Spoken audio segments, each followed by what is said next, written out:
All right, here we go. Question number 7 in our college algebra homework number 1 in ALEKS. They want us to graph the equation by plotting points.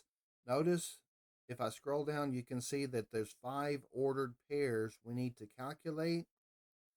And if you take a closer look at those ordered pairs, notice that they have given us the value for y, and they want us to find x. And so what I'm going to do is I'm going to copy this equation into my scratch work, knowing that I need to find x. What I'm going to do is I'm going to manipulate this equation so that I have x by itself. And that'll make it much easier to complete those ordered pairs. Here I can see to isolate x, I simply need to move the negative x to the other side, which will make it positive. And then if I reverse the order, it's going to say x equals y squared minus 4. And so now all I'll need to do is plug in the y's that they give me, and whatever this works out to be will be the x coordinate. All right, here we go, doing a little plug and play. First, x equals, and we can see the first y is -2. Actually, if we notice, it's -2, -1, 0, 1, and 2. So it's just the consecutive integers from -2 to 2. Let me make a note of that. -2, -1, 0, 1, and 2. Those are the numbers we need to do.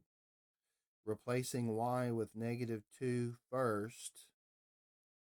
-2 squared becomes +4 because a negative times a negative makes a positive. And 4 minus 4 equals 0. So if y is -2, x is 0.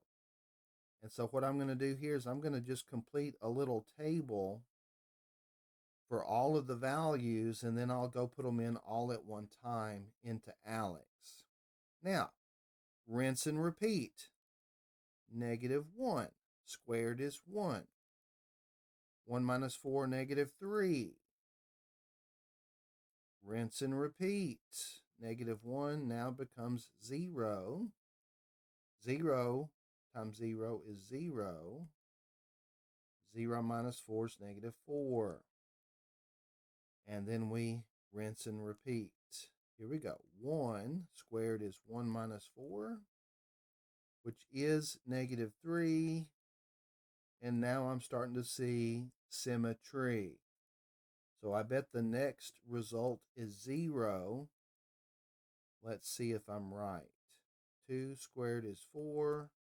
4 minus 4 is 0. And that's going to do it for our scratch work here. Let me go back, complete that. And our numbers are 0, -3, -4, -3, and 0. Yes, here we go. Clicking in the box. 0, -3, -4, -3, and 0. And after we input all of those values, we click check. Hey, we're right.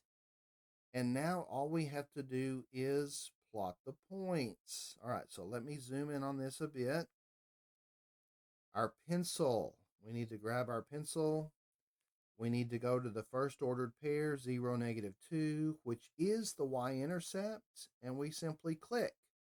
Can you see that? It puts a blue X right there where I clicked.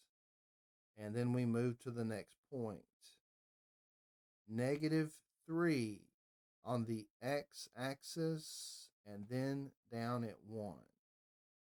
-4 is at 0.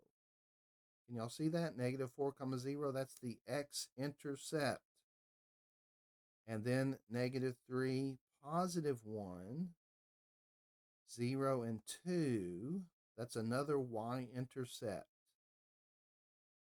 Okay? That's it for part 2. All they wanted me to do for part 2 is plot the points. Let's see if I put them in the right spot. Correct.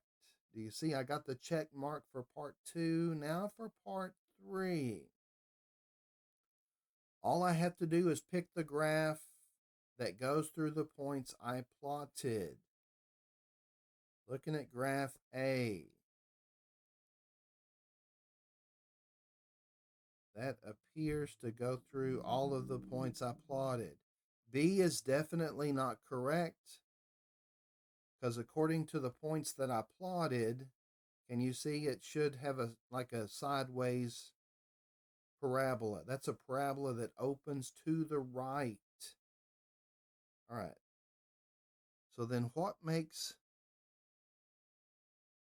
D not correct? Oh, it doesn't go through the 2's or the 1. So D, even though it opens to the right, doesn't go through the points that I plotted.